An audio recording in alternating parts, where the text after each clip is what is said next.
Welcome back to my YouTube channel. Yes, I am here. Sorry guys, ആദ്യം തന്നെ പറയാണ്, ഇതിൻ്റെ പാർട്ട് 1 ഞാൻ ഓൾറെഡി അപ്ലോഡ് ചെയ്തിട്ട് കുറേ ദിവസമായി. ഇപ്പോഴാണ് 2 അപ്ലോഡ് ചെയ്യാനുള്ള സമയം കിട്ടിയത്. അപ്പോൾ നമ്മളിത് Indian system of medicine last time Kottayam ജില്ലയിൽ നടത്തിയ ഒരു എക്സാമിൻ്റെ ക്വസ്റ്റ്യൻ പേപ്പറാണ്. 50 എണ്ണം ഞാൻ ആദ്യത്തെ പാർട്ടിൽ കൊടുത്തിട്ടുണ്ട്. ആൻസർ ജസ്റ്റ് പറഞ്ഞു പോയിട്ടുണ്ട്. 51ാമത്തെ തൊട്ടുള്ളതാണ്. ജസ്റ്റ് ആൻസർ അങ്ങ് പറയുന്നതേ ഉള്ളൂ, കാരണം ടൈം കുറവായതുകൊണ്ട് ഡീറ്റെയിൽ ആയിട്ട് ഞാൻ എക്സ്പ്ലെയിൻ ചെയ്യില്ല. ഏതെങ്കിലും പോർഷൻസ് നമുക്ക് ഡിസ്കസ് ചെയ്യണമെന്നുണ്ടെങ്കിൽ നിങ്ങൾ ജസ്റ്റ് കമൻറ്റ് ചെയ്യുക. അപ്പോൾ എനിക്ക് നോട്ട് ഉണ്ടാക്കാനും പഠിക്കാനും ഇങ്ങനെയൊക്കെ വീഡിയോ അപ്ലോഡ് ചെയ്യാനൊക്കെ ഒരു ഇൻട്രസ്റ്റ് വരും. Okay, thank you for watching. ആദ്യം പറഞ്ഞേക്കാം. യെസ്, 51ാമത്തത് എന്തായിരുന്നു question? Which among the following is false regarding viral diagnosis? Okay, viral ഡയഗ്നോസിസിനെ പറ്റിയിട്ടുള്ള ഒരു ക്വസ്റ്റ്യൻ ആയിരുന്നു. ഇതിൽ നിങ്ങൾ എല്ലാ ഓപ്ഷനും വായിച്ചു നോക്കുക. സമയം കുറവായതുകൊണ്ട് ജസ്റ്റ് പറഞ്ഞു പോകുന്നേ ഉള്ളൂ. നിങ്ങൾക്ക് വായിക്കുമ്പോൾ തന്നെ നിങ്ങൾക്ക് കത്തും. കാരണം option C, examination of a single sample of serum for antibodies is diagnostic of any viral infection. അങ്ങനെയാണോ? സിംഗിൾ സെറം സാമ്പിൾ വെച്ചിട്ട് എനി വൈറൽ ഇൻഫെക്ഷൻ അങ്ങനെയാണോ? അല്ല. സോ ആ ഒരു കാര്യം എന്താണ്? തെറ്റാണ്. ബാക്കി കൊടുത്തേക്കുന്നതൊക്കെ ശരിയാണ്. Which among the following is not a method to test the efficiency of a disinfectant? ഈ ഒരു ക്വസ്റ്റ്യൻ വളരെ റിപ്പീറ്റഡ് ആണ്. അതായത് ഏതെങ്കിലും ഒരെണ്ണം, ഇതിപ്പം which of the following is not എന്നാണ് ചോദിച്ചേക്കുന്നത്. ചിലപ്പോൾ ഏതൊക്കെയാണെന്ന് ചോദിക്കാം. സോ ആ ഒരു കാര്യം മനസ്സിലാക്കി വെക്കുക. Rideal Walker test, Chick Martin test, Kelsey Sykes test ഒക്കെ എന്താണ്? ഡിസ്ഇൻഫെക്റ്റൻറ്റിൻ്റെ എഫിഷ്യൻസിക്ക് വേണ്ടിയിട്ടുള്ളതാണ്. ഓർത്തിരിക്കുക കേട്ടോ. യെസ്, ഓപ്ഷൻ എ ആണ് അതിൻ്റെ right answer. Biological sterilization control of an autoclave എന്ന് പറയുന്നത് spores of Geobacillus stearothermophilus ആണ്. Okay, then which of the following statement is or are true about the stationary phase of bacterial growth curve? നമുക്കറിയാം stationary phase ഒരു straight line ഇങ്ങനെ നേരെ അങ്ങ് പോവാണ്. അത് കഴിഞ്ഞാൽ ഉടനെ ഡിക്ലൈൻ ആണ്, താഴോട്ട് വരാണെന്ന് വെച്ചാൽ ഈ സ്റ്റേഷനറി ഫേസിൽ വലിയ ചേഞ്ചസ് ഒന്നും സംഭവിക്കില്ല. അവിടെ സെൽ ഡിവിഷൻ ഇല്ല, അല്ലെങ്കിൽ സൈസ് ഇൻക്രീസ് ചെയ്യില്ല. പകരം അവിടെ എന്താ സംഭവിക്കുന്നത്? അക്യുമുലേഷൻ ഓഫ് ടോക്സിക് പ്രോഡക്ട്സ്, അതുപോലെ equilibrium exist between dying and newly formed cells. So option C ആണ് അവിടുത്തെ റൈറ്റ് ആൻസർ. ഞാൻ പറഞ്ഞില്ലേ, ഇതിൻ്റെയൊക്കെ ആക്ച്വലി ഈ ഒരു ടോപ്പിക്കൊക്കെ ഇമ്പോർട്ടൻ്റ് ആണ്. ഡിസ്കഷൻ വേണമെന്നുണ്ടെങ്കിൽ ജസ്റ്റ് കമൻറ്റ് ചെയ്യാം. Which of the following is true regarding Candida? ഇനി മൈക്കോളജിയിലെ ഫ്യൂ ക്വസ്റ്റ്യൻസ് ആണ്. അത് ഞാൻ പറയട്ടെ. കാൻഡിഡ, അതുപോലെ തന്നെ ഇനി വരുന്ന അടുത്ത ക്വസ്റ്റ്യൻ നിങ്ങൾക്ക് കാണാൻ പറ്റും. അപ്പോൾ അതെല്ലാം ജസ്റ്റ് നോക്കിക്കൊണ്ട് പോകാം. എന്തായാലും ക്വസ്റ്റ്യൻ സൂപ്പർഫിഷ്യൽ ഇൻഫെക്ഷൻ അതിൽ നിന്നൊക്കെ വരാറുണ്ട്. സോ നോക്കണം. ഓക്കെ, ഇവിടുത്തെ ആൻസർ കാൻഡിഡയെ കുറിച്ച് ട്രൂ ആയിട്ടുള്ള എന്ന് പറയുന്നത് കാൻഡിഡ ആൽബിക്കൻസ് ഫോംസ് ഏതാണ്? Chlamydospores on corn meal agar culture at 20 degree Celsius. Correct ആണ്. ദെൻ മ്യൂക്കർമൈക്കോസിസ് ചോദിക്കാറുണ്ട്. Is caused by all the following except Exophiala. ബാക്കിയുള്ളതെല്ലാം അത് കോസ് ചെയ്യും. ഇനി വിച്ച് ഓഫ് ദി, അപ്പോൾ ഇവിടെ മ്യൂക്കർമൈക്കോസിസിനെ കുറിച്ചും കാൻഡിഡയെക്കുറിച്ചും. ദേ നെക്സ്റ്റ് ക്വസ്റ്റ്യൻ ക്രിപ്റ്റോകോക്കസിനാണ്. ക്രിപ്റ്റോകോക്കസ് എന്താണ്? അതിന് പ്രത്യേകത എന്താണ്? ക്യാപ്സ്യൂളൊക്കെ ഉണ്ട് അല്ലേ? അപ്പോൾ അതൊക്കെ നോക്കി വെച്ചേക്കുക. ക്രിപ്റ്റോകോക്കസിനെ കുറിച്ച് ട്രൂ ആയിട്ട് വരുന്നത് ഫസ്റ്റ് ക്യാപ്സുലർ ആൻറ്റിജൻ അതിൻ്റെ കാര്യവും, പിന്നെ it produce opportunistic infection in AIDS patient. അത് ഏതാണെങ്കിലും അങ്ങനെ ഒരു ഓപ്ഷൻ വന്നാൽ അത് കറക്റ്റാണെന്ന് നമുക്കറിയാം അല്ലേ? സോ അത് രണ്ടുമാണ് കറക്റ്റായിട്ടുള്ളത്. തെറ്റെന്താണ്? It can produce arthrospore. അത് തെറ്റായിട്ടുള്ളൊരു ഓപ്ഷനാണ്. It cannot be growth on SDA. അതും തെറ്റല്ലേ? നമ്മൾ SDA എന്തിനാണ് ഉപയോഗിക്കുന്നത്? ഫംഗൽ കൾച്ചറിനല്ലേ? യെസ്. ഇനി which among the following is not a standard strain used for checking the potency of antibiotic disk periodically? ഏതാണ് not a standard strain used for checking the potency of antibiotic disk periodically? Use ചെയ്യാത്തതെന്നാണ്. ഏതാണ്? Enterococcus faecium ATGC 31426. Option B ആണ് അവിടുത്തെ right answer. ബാക്കിയുള്ളതൊക്കെ നമ്മൾ use ചെയ്യാറുണ്ട്. Then oxidase reagent. ആദ്യം ഓപ്ഷനിൽ തന്നെ പാരാഡൈമീഥൈൽ അമിനോ ബെൻസാഡിഹൈഡ് എന്ന് കിടപ്പുണ്ട്. അപ്പോൾ തന്നെ നമ്മൾ വിചാരിക്കും, യോ അത് കേട്ട് പരിചയം, അതാണല്ലോ നല്ല. അത് ഏളിഷ് റീഏജൻ്റ് പിള്ളേരെ. ടെട്രാമീഥൈൽ പാരാഫിനലീൻ ഡയമിനോ ഡൈഹൈഡ്രോക്ലോറൈഡ്. ഓപ്ഷൻ ബി ആണ് correct answer. Which among the following is not a semi-quantitative method of urine culture? Option വരുന്നത് റാൻഷിഫോൺ മെത്തേഡാണ്. ബാക്കിയുള്ള ആ സാധനങ്ങളൊക്കെ നമ്മൾ പഠിക്കുന്നതല്ലേ. എനിക്ക് തോന്നുന്നു ബയോകെമിസ്ട്രി ടെക്സ്റ്റിലാണോ, വാസുദേവനിലാണോ, അതോ മൈക്രോയിലാണോ എന്തായാലാണോ എന്ന് എനിക്ക് ഓർമ്മയില്ല. ഒരു സൈഡിൽ ഇങ്ങനെ കുറേ ടെസ്റ്റ്, ഈ പറഞ്ഞ standard loop method, filter paper method, dip slide method, അങ്ങനെ കുറേ കൊടുത്തിട്ടുണ്ട് അല്ലേ? റൈറ്റ് സൈഡിൽ വരുന്ന ഒരു പേജിൻ്റെ റൈറ്റ് സൈഡ് മീൻസ് നമ്മളിങ്ങനെ മറിക്കുമ്പോൾ റൈറ്റ് വരുന്ന പേജ് ഉണ്ടല്ലോ, ആ പേജിൻ്റെ റൈറ്റ് പാരഗ്രാഫ് വരുന്ന ആ സൈഡിലായിട്ട് കൊടുത്തതായിട്ട് എനിക്ക് ഓർമ്മ. ഡിപ്പ് സ്ലൈഡ് മെത്തേഡൊക്കെ അവിടെ വായിച്ച പോലെ ഒരു ഓർമ്മ. എന്തായാലും ഇതൊക്കെ യൂറിൻ്റെ സെമി ക്വാണ്ടിറ്റേറ്റീവ് മെത്തേഡാണ്. പക്ഷേ റാൻഷിഫോൺ മെത്തേഡ് എന്ന് പറയുന്നത് അതല്ല. അടുത്ത question, in biomedical waste management system white colour എന്തിനു വേണ്ടിയിട്ടാണ് പിള്ളേരെ? Sharp objects. അതൊക്കെ അറിയാൻ മേത്തരുണ്ടോ?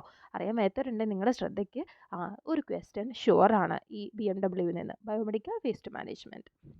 62, in spectrophotometer the മോണോക്രോമാറ്റർ used is ആരാണ്? പ്രിസമാണ്. അത് നോക്കിക്കൊണ്ട് പോകാം കേട്ടോ. അതായത് ഈ മോണോക്രോമാറ്ററിന് പ്രിസം, അതുപോലെ നമുക്ക് വേറൊരു സാധനം കൂടി ഗ്രേറ്റിങ്സ് എന്ന് പറഞ്ഞിട്ട് അങ്ങനത്തെ കുറച്ച് സാധനങ്ങളൊക്കെ ഉണ്ട്. അപ്പോൾ അതൊക്കെ മാറിയും തിരിഞ്ഞും ഏതാണ് യൂസ് ചെയ്യുന്നതെന്നൊക്കെ ചോദിച്ചിട്ടുണ്ട്. ജസ്റ്റ് നോക്കുക. അയഡിൻ 131 ഹിപ്പുറൻ ഈസ് യൂസ്ഡ് ഫോർ എന്തിനു വേണ്ടിയിട്ടാണ്? റീനൽ പ്ലാസ്മ ഫ്ലോ അറിയാൻ വേണ്ടിയിട്ടാണ് ഈ ഒരു അയഡിൻ. നമ്മൾ കണ്ടിട്ടില്ലേ, എഴുതി മുകളിൽ 131 എന്നൊക്കെ പറഞ്ഞിട്ട് നമ്മൾ കുറേ സാധനങ്ങൾ മൂലകങ്ങളെക്കുറിച്ച് ഇത് യൂസ് ചെയ്യുന്നു എന്നൊക്കെ പറഞ്ഞിട്ട്. സോ അങ്ങനത്തെ ഒരു ക്വസ്റ്റ്യൻ, അതും ഷുവറാണ്. Then purification of enzymes or proteins are best done by. അതായത് purification of enzymes or proteins best done by. ക്വസ്റ്റ്യനിൽ എന്തോ ടൈപ്പിംഗ് മിസ്റ്റേക്ക് ഉണ്ട്. ഓക്കെ, ജസ്റ്റ് ക്വസ്റ്റ്യൻ ഒന്ന് റെഫർ ചെയ്യണം കേട്ടോ. Purification of enzymes proteins or proteins are best done by option D affinity chromatography. ക്വസ്റ്റിൽ എന്തോ ഒരു ഡൗട്ട് ഉണ്ട് കേട്ടോ. ക്വസ്റ്റ്യൻ ടൈപ്പ് ചെയ്തതിൽ എന്തോ മിസ്റ്റേക്ക് ഉണ്ട്. നെക്സ്റ്റിലേക്ക് മൂവ് ചെയ്യാണ്. One assay on all sample in batch can be performed by batch analyzer. അവിടെ തന്നെ ബാച്ച് ക്വസ്റ്റ്യനിലുണ്ടല്ലോ. Yes, the basic principle of dry chemistry analyser എന്താണ്? റിഫ്ലക്റ്റൻസ് ഫോട്ടോമെട്രി ആണ്. ടർബിഡോമെട്രി അല്ല, ലൈറ്റ് സ്കാറ്ററിംഗ് അല്ല, എമിഷൻ അല്ല. ഡ്രൈ കെമിസ്ട്രി എന്താണ്? റിഫ്ലക്റ്റൻസ് ഫോട്ടോമെട്രി ആണ്. ഹൈപ്പർ വെന്റിലേഷൻ, ഭയങ്കരമായിട്ട് ഇങ്ങനെ ശ്വാസം എടുക്കുന്നു. ഹൈപ്പർ വെന്റിലേഷൻ, ആ ഒരു അവസ്ഥയിൽ എന്താ ഉണ്ടാവുക? റെസ്പിറേറ്ററി ആൽക്കലോസിസ് ആണ് ഉണ്ടാവുക. Okay, then van't Hoff's law is concerned with osmotic pressure ആണ്. ഇനിയെങ്കിലും അത് മറക്കരുത് കേട്ടോ, റിപ്പീറ്റ് ആയിട്ട് ചോദിക്കാം. Van't Hoff's law osmotic pressure ആണ്. The stationary phase in the reverse phase chromatography is ഏതാണ്? റിവേഴ്സ് ഫേസ് ക്രോമാറ്റോഗ്രാഫിയിലെ സ്റ്റേഷനറി ഫേസ് എന്ന് പറയുന്നത് നോൺ പോളർ ആയിട്ടുള്ള എന്താ പറയുക ഇതായിരിക്കും. മീൻസ് സോൾവെൻ്റ് ആയാലും എന്തുവാണെങ്കിലും സ്റ്റേഷനറി ഫേസ് അല്ലേ, നോൺ പോളർ ആയിരിക്കും. Molarity, Ritty means litre of solution എന്നാണ്. എന്താണ്? Option B number of moles of solute per litre of solution. അതിനൊക്കെ ഒരു കോഡ് ഉണ്ടാവും, ഓരോരുത്തർക്കും ഓരോ രീതിയിലുള്ളതുകൊണ്ട് ഞാൻ പറയുന്നില്ല. ഓക്കെ, അപ്പം ആ ഒരു ക്വസ്റ്റ്യൻ മൊളാരിറ്റി മാറിപ്പോവാതെ സൂക്ഷിക്കാം. Which one of the following best preserves urine sediment? Refrigeration ആണ് ഞാനത് പറയാൻ കാരണം. യൂറിൻ സെഡിമെൻറ്റിൻ്റെയാണ് ഇവിടെ ചോദിച്ചേക്കുന്നത്. പെട്ടെന്ന് ഞാൻ റെഫ്രിജറേഷൻ എന്ന് പറഞ്ഞ് എന്താണെന്ന് ചോദിച്ചാൽ ലാസ്റ്റ് ഇതിന് ശേഷവും ഞാൻ എഴുതിയ ഒരു എക്സാമിൽ ഏതാണ് best method to preserve urine എന്ന് കൊടുത്തിട്ട് റെഫ്രിജറേഷനും പിന്നെ നമ്മൾ സാധാരണ യൂസ് ചെയ്യുന്ന തൈമോൾ അങ്ങനത്തെ കുറേ സാധനം. പക്ഷേ സിമ്പിളായിട്ട് എന്തായിരുന്നു ആൻസർ? റെഫ്രിജറേഷൻ ആണ്. ഞാനത് ഡിസ്കസ് ചെയ്തിട്ടുണ്ടോ എന്ന് എനിക്കറിയില്ല. എന്തായാലും അങ്ങനെ ഒരു ക്വസ്റ്റ്യൻ ചോദിച്ചിട്ടുണ്ട്. ഇവിടെ ചോദിച്ചത് ബെസ്റ്റ് പ്രിസർവ് യൂറിൻ സെഡിമെൻ്റ് എന്നാണ്. ഓപ്ഷൻ ഡി ഫോർമാലിൻ ആണ് കേട്ടോ. In sodium fluoride potassium oxalate mixture sodium fluoride inhibit the action of എന്താണ്? എന്തിൻ്റെ ആക്ഷനാണ് സോഡിയം ഫ്ലൂറൈഡ് ഇൻഹിബിറ്റ് ചെയ്യുന്നത്? Sodium fluoride potassium oxalate mixture ഞാൻ ചോദിക്കട്ടെ ആദ്യം, എന്തിനാണ് യൂസ് ചെയ്യുന്നത്? അതറിയാമെങ്കിൽ നിങ്ങൾക്ക് ഇത് പറയാൻ പറ്റുള്ളൂ. ഗ്ലൈക്കോളൈസിസ് പ്രിവെൻറ്റ് ചെയ്യും, അങ്ങനെ കുറേ കാര്യങ്ങളൊക്കെ ഉണ്ട്. ഇവിടെ ഏത് എൻസൈമിനെയാണ് ഇൻഹിബിറ്റ് ചെയ്യുന്നത്? സോഡിയം ഫ്ലൂറൈഡ് ഈനോലൈസിനെയാണ്. Okay, yes, next class A glassware are made up of എന്താണ് ബോറോസിലിക്കേറ്റ് ഗ്ലാസ്. നമ്മൾ പണ്ട് ഗ്ലാസ് വെയർ നമ്മൾ ഫസ്റ്റ് ഇയർ ചെല്ലുമ്പോൾ ഞാൻ BSc കാരോടാണ് പറയുന്നത്. ഫസ്റ്റ് ഇയർ ചെല്ലുമ്പോൾ ഫസ്റ്റ് തന്നെ ഗ്ലാസ് വെയറിനെ കുറിച്ചൊക്കെ നമ്മൾ പഠിപ്പിക്കും, പറയും ബോറോസിലിക്കേറ്റ് ആണ് ഏറ്റവും മികച്ചതെന്ന് നമുക്ക് പറയാറുണ്ട് അല്ലേ. അത് മനസ്സിലുള്ളവർക്ക് വേഗം എഴുതാൻ പറ്റും ബോറോസിലിക്കേറ്റ് ഗ്ലാസ് ആണെന്നുള്ളത്. Volumetric glasswares are calibrated at a specified temperature of 20 degree Celsius ആണ്. അറിയാൻ മേത്തൊരു പഠിച്ചു വെച്ചേക്കുക കേട്ടോ. Yes, the major dry chemical used in ABC type fire extinguisher is. ഇത് ഒരു റിപ്പീറ്റഡ് ക്വസ്റ്റ്യൻ ആണ്. നമുക്കാകെ fire extinguisher carbon dioxide എന്നുള്ള കാര്യം അറിയുള്ളൂ. പക്ഷേ അങ്ങനെയല്ല, പല ടൈപ്പ് വരുന്നുണ്ട്. അതിൽ ABC ടൈപ്പിൽ വരുന്നത് അമോണിയം ഫോസ്ഫേറ്റ് ആണ്. നിങ്ങൾ ഈ ഒരു കാര്യം കൂടി നിങ്ങൾ റെഫർ ചെയ്യണം കേട്ടോ. എക്സാമിന് പോകുന്നവർ നോക്കണം.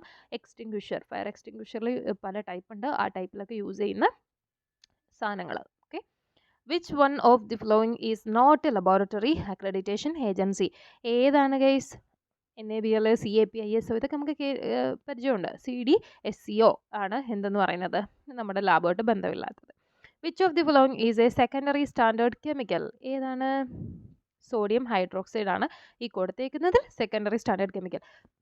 Primary standard chemical, secondary standard chemical, ഇതൊക്കെ സ്ഥിരം ചോദ്യമാണ്, റിപ്പീറ്റ് വാല്യൂ ഉള്ളതാണ്. നോക്കുക, ഡിസ്കഷൻ ആവശ്യമുണ്ടെങ്കിൽ നമ്മൾ എന്ത് ചെയ്യുക, കമൻറ്റ് ചെയ്യുക. Which of the following method is more suitable for the preparation of pyrogen free water? ഏതാണ്? ഡിസ്റ്റിലേഷൻ, ഡിയനൈസേഷൻ, ഫിൽട്രേഷൻ, ഇതെല്ലാം ആണോ? അല്ല, അൾട്രാ ഫിൽട്രേഷൻ. അതിൻ്റെ പേരിൽ തന്നെ ഉണ്ടല്ലേ അത്. In S I unit the prefix gig. ആ, ഇത് സിമ്പിളായിട്ടുള്ള ഒരു ചോദ്യം, എന്നാൽ പലർക്കും കൺഫ്യൂഷൻ ആയിട്ടുള്ളത് ആയിരുന്നു കേട്ടോ. ഗിഗ എന്ന് പറയുന്നത് 10⁹ ആണ്. 6 എന്താണ് നോക്കുക കേട്ടോ. അതുപോലെ നമ്മുടെ എസ് ഐ യൂണിറ്റ്സിൽ പല ഇതുകൊണ്ട് നമ്മൾ ഗിഗ പറയും, ഹെക്സ പറയും. ഇതൊക്കെ ഏതാണെന്നൊക്കെ ജസ്റ്റ് എന്ത് ചെയ്യുക, നോക്കി പോവാം. Which one of the following is, actually ഈ ഒരു ഇങ്ങനത്തെ ഒരു ക്വസ്റ്റ്യൻ ഞാൻ മുമ്പ് കണ്ടിട്ടില്ല, എന്നാൽ റിപ്പീറ്റ് ചെയ്യുകയും ഇല്ല, അതുകൊണ്ട് നോക്കിയേക്കാം. Which one of the following is not required to calculate EGFR by ഏത് മെത്തേഡാണ്? Cockcroft Gault equation. ഏത് മെത്തേഡാണ് നോട്ട് റിക്വയർഡ് വേണ്ട? മീൻസ് നമ്മുടെ കോക്രോഫ്റ്റ് ഗോൾട്ട് ഇക്വേഷൻ വെച്ച് ഈ GFR കണ്ടുപിടിക്കണമെങ്കിൽ നമുക്ക് ഈ കൊടുത്തേക്കുന്നതിൽ എന്താണ് ആവശ്യമില്ലാത്തത്? യൂറിൻ്റെ വോളിയം ആവശ്യമില്ല, ഏജ്, വെയിറ്റ്, പ്ലാസ്മ, ക്രിയാറ്റിൻ, ഇതൊക്കെ റിക്വയർഡ് ആണ്. ആ ഒരു ഇക്വേഷൻ എന്താ കാര്യങ്ങളൊക്കെ നിങ്ങൾ ജസ്റ്റ് നോക്കിയേക്കുക. അടുത്ത ക്വസ്റ്റ്യൻ സംഭവം വലിയൊരു പാരഗ്രാഫ് ഉണ്ടെങ്കിലും ആൻസർ സിമ്പിളായിരുന്നു കേട്ടോ. 25-year-old male with 2-year history of refractory hypertension presented to the medicine OPD with recurrent episodes of palpitation, headache and profuse sweating. Which of the following test can be done to diagnosis condition? History എന്തായിരുന്നു? Refractory hypertension ആണ് അല്ലേ. So അതുപോലെ തന്നെ palpitation ഉണ്ട്, head ഏക്ക് ഉണ്ട്, sweating ഉണ്ട്. അപ്പോൾ തീർച്ചയായും VMA ആയിരിക്കും എന്ത് ചെയ്യുക, നോക്കുക.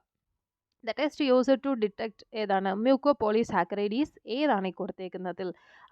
ഓപ്ഷൻ എയും ബിയും ഉണ്ട്. ഏതാണ്? സീറ്റൈൽ പെരിഡിനിയം ക്ലോറൈഡ് ടെസ്റ്റും ആൽഷ്യൻ ബ്ലൂ സ്റ്റെയിനിങ്ങും ഉണ്ട്. ഓക്കെ, ഓർത്തിരിക്കാം.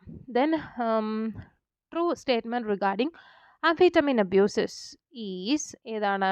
GCMS is the confirmatory test. അപ്പോൾ GCMS ആണ് നമ്മുടെ ആംഫിറ്റമിൻ അബ്യൂസിനുള്ള കൺഫർമേറ്ററി ടെസ്റ്റ്, ബാക്കിയുള്ളതൊന്നും അല്ല എന്നുള്ളത് കാര്യം ഓർത്തിരിക്കുക. ഏതിന് വേണ്ടിയിട്ടുള്ളതാ? Amphetamine.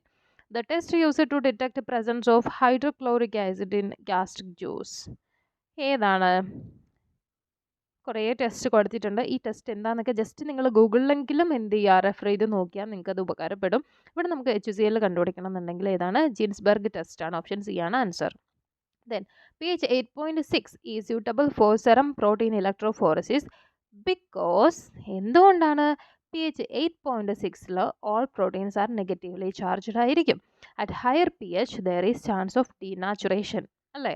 At lower pH buffering capacity is low. pH കുറഞ്ഞാൽ ബഫറിംഗ് കപ്പാസിറ്റി കുറയും, pH ഇതിലൊക്കെ കൂടിപ്പോയാൽ ഡിനാച്ചുറേഷൻ സംഭവിക്കും. സോ ഈ ഒരു 8.6 ആണ് optimum. Okay. Which of the following interleukin induces the production of acute phase protein? അത് interleukin 1 ആണ്. Interleukins നമ്മൾ 2-3 ഉണ്ട് ഇതുപോലെ പറഞ്ഞ പോലെ. സോ അതിൻ്റെയൊക്കെ ഫംഗ്ഷൻ ജസ്റ്റ് ഒന്ന് നോക്കി വെച്ചാൽ ഉപകാരപ്പെടും. സോ അക്യൂട്ട് ഫേസ് പ്രോട്ടീൻ്റെ പ്രൊഡക്ഷന് ഇൻഡ്യൂസ് ചെയ്യുന്ന interleukin 1 ആണ്.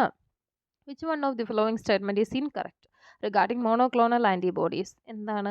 It cannot be used to diagnose infectious disease. പൊട്ടത്തിട്ടല്ലേ, നമുക്ക് മോണോക്ലോണൽ ആൻറ്റിബോഡീസ് എന്നൊക്കെ യൂസ് ചെയ്തിട്ടല്ലേ പല ടെസ്റ്റും ചെയ്യുന്നത്. So it cannot be used to diagnose infectious disease എന്ന് പറയുന്നത് തെറ്റല്ലേ? യാ. Congenital renal glycosuria is due to defect in ഏതാണ്? SGLUT2 ആണ്. Congenital renal glycosuria is due to the defect in SGLUT2.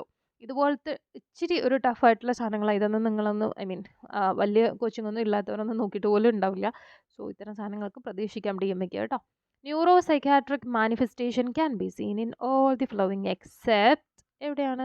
കൊൺജനിറ്റൽ എർത്രോപോയിറ്റിക് പോർഫൈറിയ. എന്തിനാണോ പോർഫൈറിയയിൽ ഈ പറഞ്ഞ neuro psychiatric മാനിഫെസ്റ്റേഷനൊക്കെ.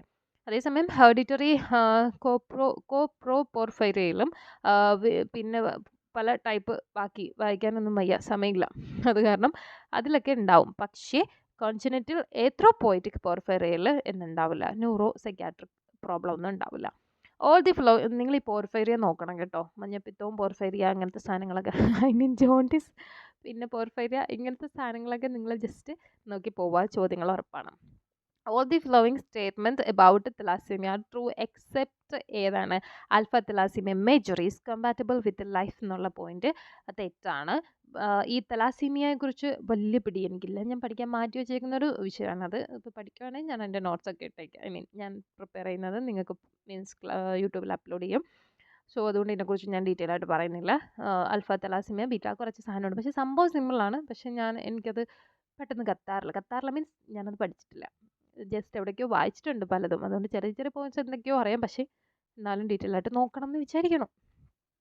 Iron deficiency anaemia is characterized by, simple ആയിട്ടുള്ളൊരു question ആണ് കേട്ടോ, ഒന്ന് ശ്രദ്ധിച്ച് വായിച്ചാൽ ഓപ്ഷൻ വായിച്ചാൽ കിട്ടും.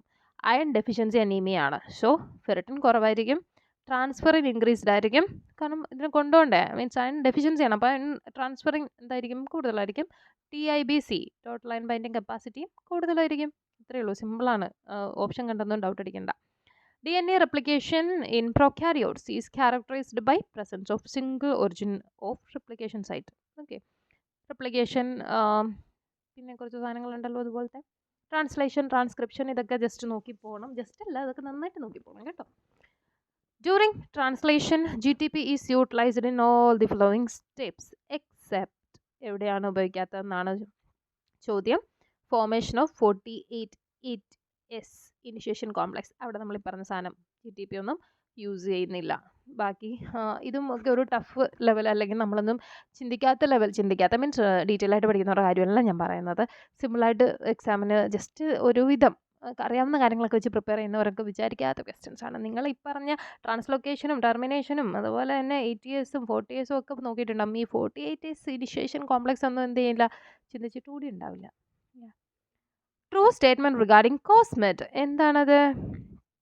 കോസ്മെറ്റ് കണ്ടെയ്ൻ കോസൈറ്റ്സ്, ശരിയാണ്. അതുപോലെ grow in plasmid forms in bacteria, അത്രേ ഉള്ളൂ.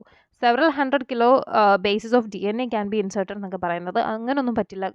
ഇറ്റ്സ് ജസ്റ്റ് എന്താണ്, ഇറ്റ്സ് കോസൈറ്റ്സ് ആണ് കോസ്മെറ്റ് എന്ന് പറയുമ്പോഴത്തേക്ക്. Grow in plasmid form in bacteria, അതാണ് correct. Okay, yes. Which one of the following statement is true regarding uric acid crystals? എന്താണ്? It dissolves when urine warmed to 60 degree Celsius. നിങ്ങൾ uric ആസിഡിൻ്റെ ഷേപ്പൊക്കെ നോക്കിയിട്ടായിരിക്കും എന്ത് ചെയ്യുക, എക്സാമിന് പോവുക. പക്ഷെ ചോദിക്കുന്നത് ഇതുപോലെ ആയിരിക്കും.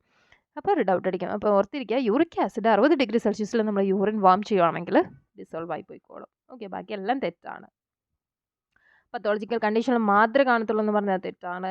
അതുപോലെ ആൽക്കലൈൻ യൂറിനിൽ ഡെപ്പോസിറ്റ് ആയിട്ടുണ്ടെന്ന് പറഞ്ഞാലും തെറ്റാണ്. They are colourless in urine deposit എന്ന് പറഞ്ഞാലും തെറ്റാണ്. യൂറിക് ആസിഡിൻ്റെ കളർ എന്തായിരുന്നു ഗൈസ്, ഓർക്കുന്നവർ കമൻറ്റ് ചെയ്യണേ. Sensitive marker of alcohol abuse എന്ന് പറയുന്നത് ഗാമ ഗ്ലൂട്ടാമിൽ ട്രാൻസ്ഫറൈസ് ആണ്, GGT. ഈ GGT എവിടെ വരുന്നതെന്നറിയോ? ഏത് ഫംഗ്ഷൻ ടെസ്റ്റിലാണ്? ലിവർ ഫംഗ്ഷൻ ടെസ്റ്റിലാണ് വരുന്നത്. സോ അല്ലേ, അതെ. അപ്പോൾ അതെങ്കിലും മനസ്സിൽ വെച്ചിട്ട് ചിന്തിക്കുക. സോ സംഭവം ആൽക്കഹോൾ അബ്യൂസിൻ്റെ സെൻസിറ്റീവ് മാർക്കർ ഈ സാധനമാണ്. Which one of the following enzyme act primarily by equivalent catalysis, ഏതാണ്? ഓപ്ഷൻ ബി കൈമോട്രിപ്സിൻ ആണ്. Which of the following statement is true regarding ligases? Synthetases are enzymes belongs to class of ligases, അതാണ് ശരി എന്നാണ് അവർ പറയുന്നത്. They are ATP independent ആണെന്നുള്ളത് തെറ്റാണ്. Glycogen synthase belongs to ലിക്കേസ് എന്ന് പറയുന്നത് തെറ്റാണ് കേട്ടോ. ലിഗേസ് എൻസൈമിനെ പറ്റിയൊക്കെ നോക്കുക കേട്ടോ, അത്ര എനിക്ക് ഇവിടുന്ന് പറയാനുള്ളൂ. Congenital adrenogenital syndrome is not characterized by, ഞാൻ ഈ സിൻഡ്രത്തെക്കുറിച്ച് ആദ്യമായിട്ട് കേൾക്കുകയാണെന്ന് എനിക്ക് ക്വസ്റ്റ്യൻ പേപ്പറിലാണ്. Option D decreased 17 hydroxy progesterone എന്നുള്ളതായിരുന്നു എൻ്റെ റൈറ്റ് ആൻസർ. യെസ് ഗൈസ്, ഇത്ര ഉള്ളായിരുന്നു ഈ ഇന്ത്യൻ സിസ്റ്റം ഓഫ് മെഡിസിൻ. നിങ്ങൾക്ക് ഈ ക്വസ്റ്റ്യൻ പേപ്പർ ഡിസ്കഷനിൽ നിന്ന് തന്നെ മനസ്സിലായില്ലേ എന്താണ് ആ ഒരു എക്സാമിൻ്റെ നിലവാരം എന്നുള്ളത്. ആക്ച്വലി അതൊരു എനിക്ക് തോന്നണു അതിനുശേഷം വന്ന ബ്ലഡ് ബാങ്ക് ടെക്നീഷ്യനുള്ള ക്വസ്റ്റ്യൻ പേപ്പർ ഇതിലും സിമ്പിളായിരുന്നു. ഇത് ഇന്ത്യൻ സിസ്റ്റം ഓഫ് മെഡിസിനിലോട്ടുള്ളതായിട്ട് പോലും അത്യാവശ്യം ടഫായിരുന്നു ഈ എക്സാം. മേ ബി അതിന് ഒഴിവ് കുറവാണ്, അതുകൊണ്ടൊക്കെ ആയിരിക്കണം. നമ്മൾ DMക്ക് ഈ ഒരു ലെവൽ ഇതിനേക്കാൾ കുറച്ചുകൂടി കൂടുതൽ ലെവൽ നിങ്ങൾ എന്ത് ചെയ്താൽ മതി, ഉദ്ദേശിച്ച് പഠിച്ചാൽ മതി കേട്ടോ. ഇതിന് പഠിക്കുന്നവർ യെസ്, പഠിക്കാൻ സമയം കിട്ടുമ്പോൾ ഇങ്ങനെയൊക്കെ നോട്ട് പ്രിപ്പയർ ചെയ്യുകയാണെങ്കിൽ ഇങ്ങനെയൊക്കെ യൂട്യൂബിലിട്ടേക്കാൻ മീൻസ് ഇടുമ്പോൾ നിങ്ങളൊക്കെ കാണുന്ന പോലെ ആർക്കെങ്കിലും ഉപകാരപ്പെടുന്നു എന്ന് കാണുമ്പോൾ നമുക്കൊന്നുകൂടെ ഒരു ഡിസ്കഷൻ പോലെ ജസ്റ്റ് മീൻസ് നമ്മളിങ്ങനെ എന്താ പറയുക, എന്താണ് കമ്പൈൻ സ്റ്റഡി ഇല്ലേ, യെസ് അത് തന്നെ, അതുപോലെ തോന്നും. അതുകൊണ്ട് ഇട്ടെന്നേ ഉള്ളൂ, വേറെ പ്രത്യേകിച്ചൊന്നും പറയാനില്ല ഗൈസ്. എല്ലാവരും നന്നായിട്ട് പഠിക്കൂ, അത്ര തന്നെ എൻ്റെ പൊന്നേ.